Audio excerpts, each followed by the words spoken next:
Hi, welcome to the Retirement Railroad. I'm Steve, and it's time for our monthly update for February 2022. I'm coming to you from the room drone, the overhead shot. Primarily, give you an idea of the entire layout and where we stand right now. Kind of give you a quick tour, and then I'll concentrate in on what we did in February. Of course, this is the first area I started scenicking over a year ago, and this is Great Lakes Industrial. Okay? It includes the Vulcan Materials, the Texaco Refinery, and it is the Lockport Industrial. Vulcan Materials, Texaco Refinery, and Great Lakes Grain.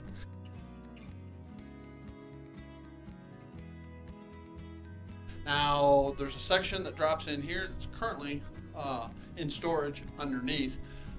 That's the harbor scene.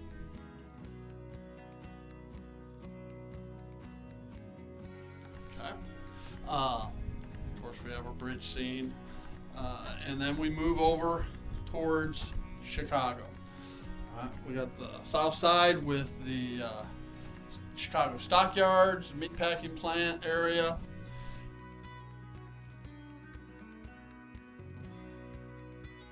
And then we move into more downtown Chicago.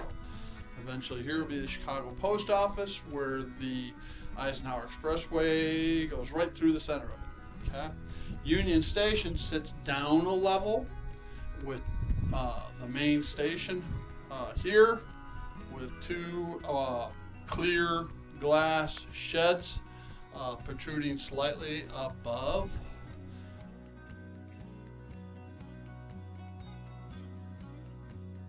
So you can look down into the platforms, passenger platforms. Back behind a front scene, we skip through actual loop area and we go all the way to the lakeshore.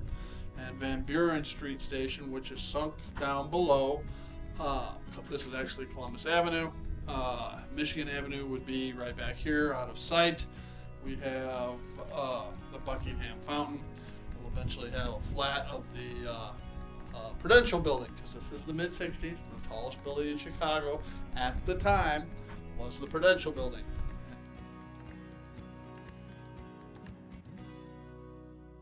Move back here, and we've got the Berwyn-Cicero area. One of my favorite scenes, because looking back on the camera through here, you get this forced perspective, and I think it just looks really cool. Plus, the Santa Fe is leasing this engine facility from the CB&Q.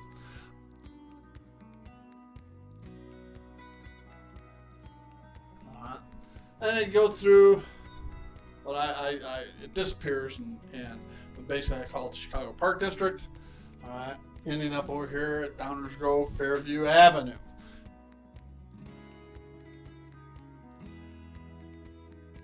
And in that general vicinity, you had the Fairview Avenue Station, you had Pepperidge Farm, Bakery, you had Heinz Lumber, which wasn't in this kind of proximity in real life, but it was in the general vicinity.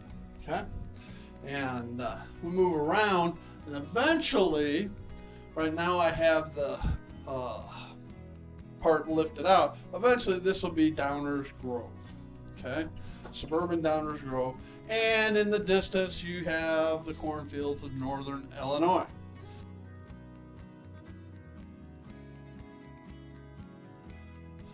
Move over here. I originally called this Aurora Icing, when in fact, Downers Grove had a turntable up until the 50s.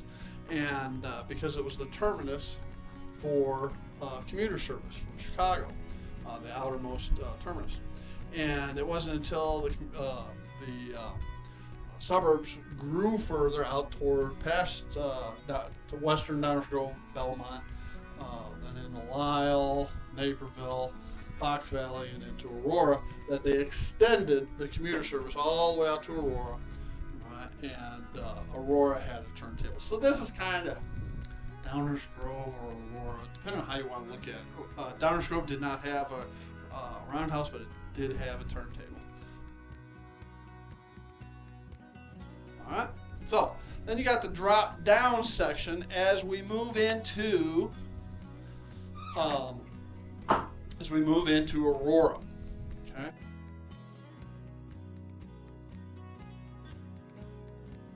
This is the mid-60s. Ice bunker reefers were going away. Okay. So I have a rundown icing house here that'll take in some ice bunker reefers. Okay. And the scenes are kind of separated between the trees and the rock outcroppings. Now this is an area I worked on in February.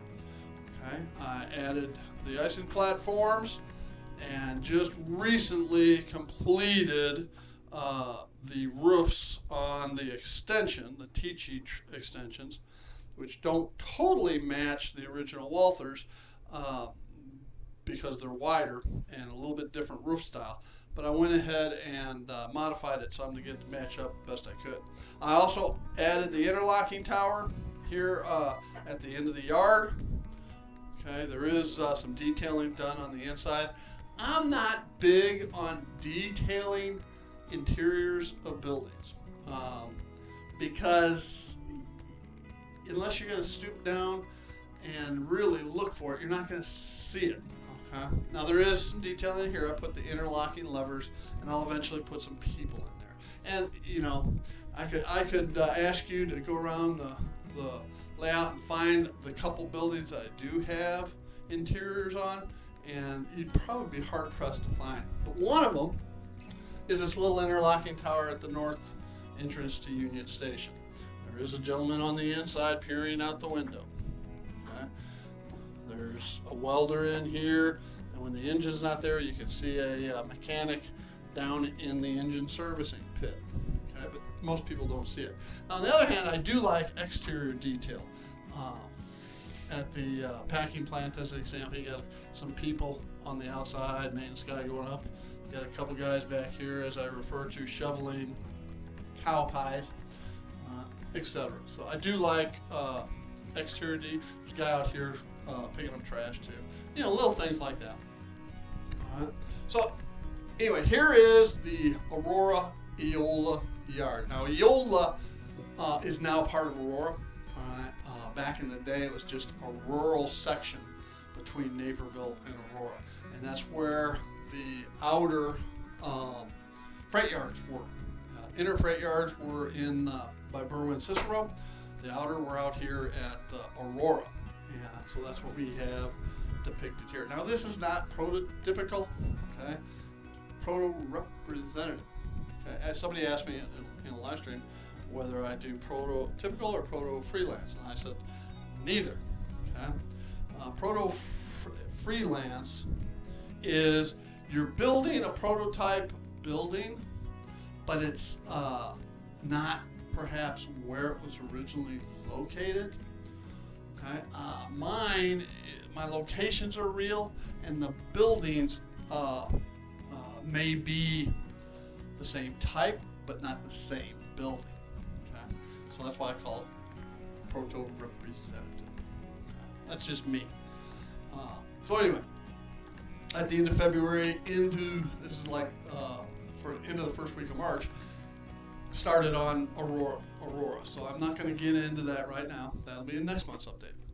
But here we've made it all the way back around, and this is the lift out section. This whole section lifts out and stores around underneath here. Okay? And so this is what I concentrated on through most of February. You know, we had to start on Woody's with the fencing and the converted ice bunker reefer into the office building there. You know, put trash around it, etc. But in addition to that, we got the highway in and weathered. We got some junk cars in. We got a crane in with a claw lift. And thanks to Mr. John Linton, I got some junkyard dogs down there. And and we added lighting. There are street lights throughout the scene. And to light it up, we put in a little yard tower here at the other entrance to the Eola yard. We did some scenicking, adding the water, some swimmers, kids hiding behind the billboard here so the cops wouldn't see them. And we got on the other side of the billboard, you can't see it, but there's a couple kids there sitting up on the platform. Young love is what I call it. So, and then we added the grocery distribution center. Okay? My career was in grocery distribution, and so I had to have a grocery distribution center. And I worked for Fleming Foods for over 20 years, so I got a couple of Fleming trucks. Even though they're not prototypical, they're out of era, poetic license. Okay? Then what I did do is, like this Santa Fe trailer at Pup, 40-footer, I got another one right here. And I cut the nose off it because you got the plexiglass viewing right here. But now viewers can look into that trailer and see the guy on the forklift with a pallet of groceries. I said in a previous video, I said loading it. Actually, they would be unloading it. They'd be loading their own trailers and unloading a railroad trailer. So, anyway. And there were a couple different grocery distribution companies, institutional distribution companies in the Chicago area back in the 60s. One was Hollop, the other was Sexton. And I took a little poetic license with naming of this grocery distribution center, and we won't get into it here.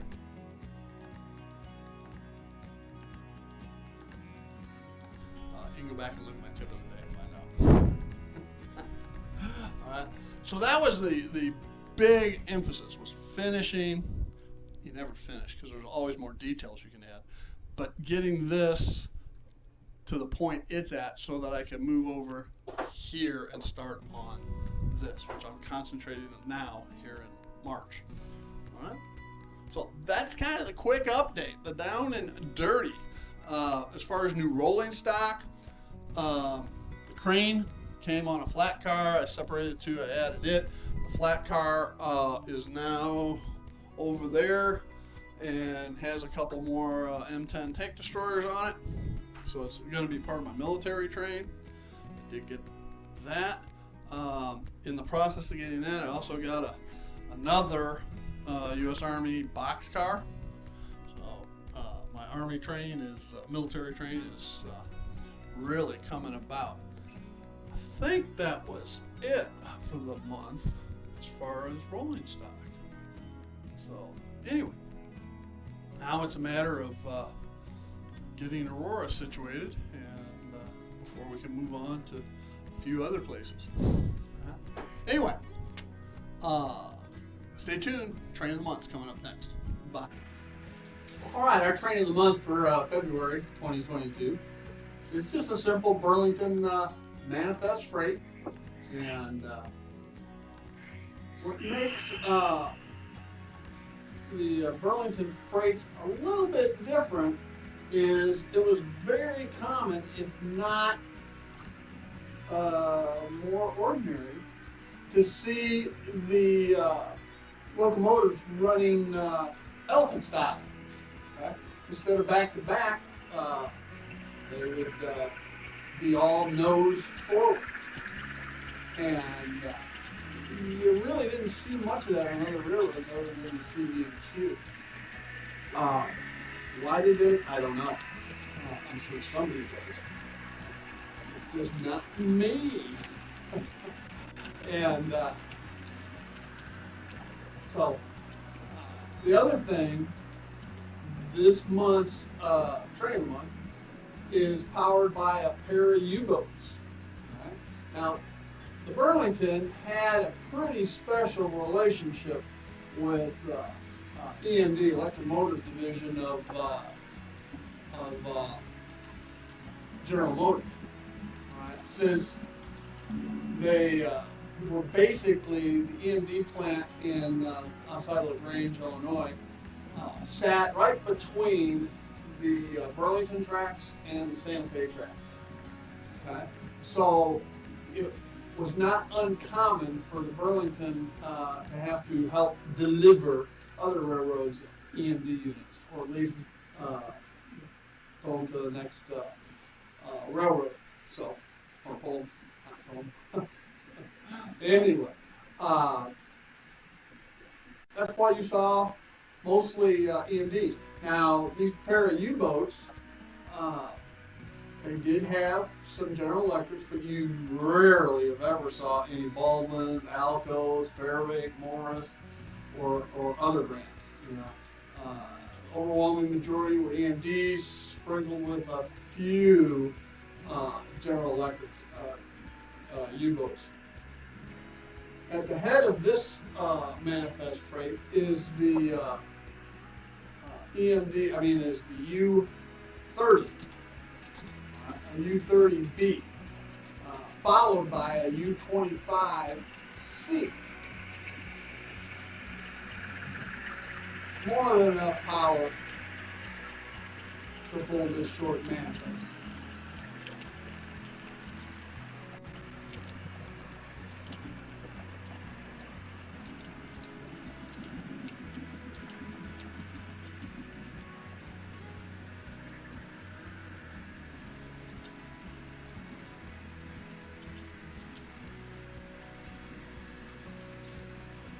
She's really high ball, and she's running about 35 through the western suburbs, which was fast, considering all the traffic on the three-line main line racetrack. You can see her sneak around behind Woody's.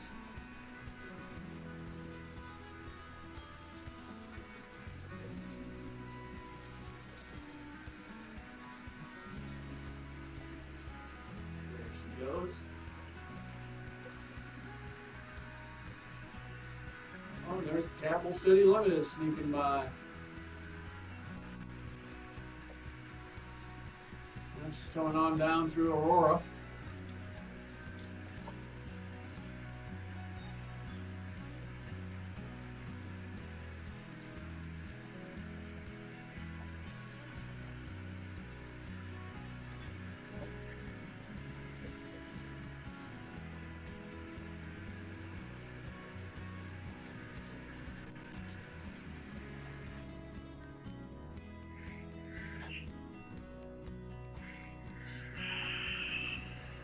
Had to wait for a signal change there.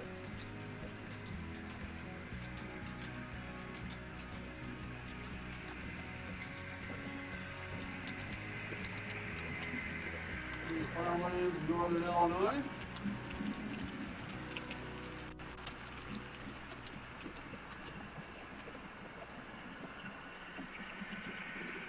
And rolling through Downers Grove, Fairview Avenue.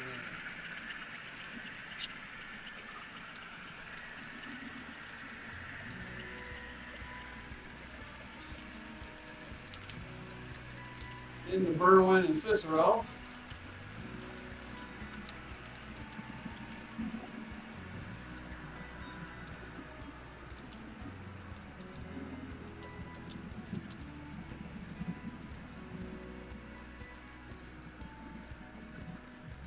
We'll pick her up again coming in, making another pass through Aurora.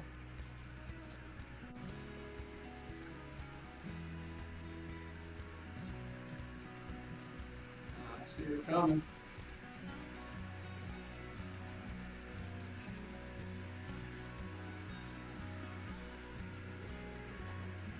Now she's on the center track of the three-line main line.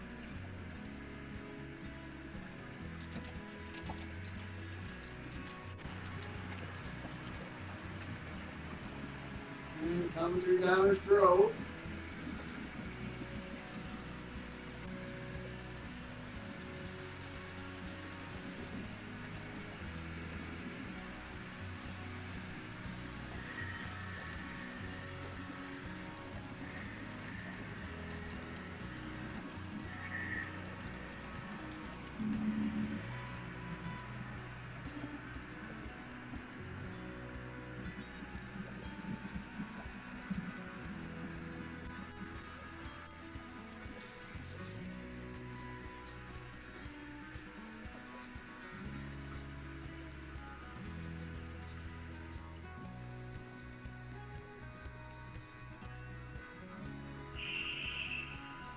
hold off for another signal.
Alright, that's rolling into the Berwyn Cicero yard.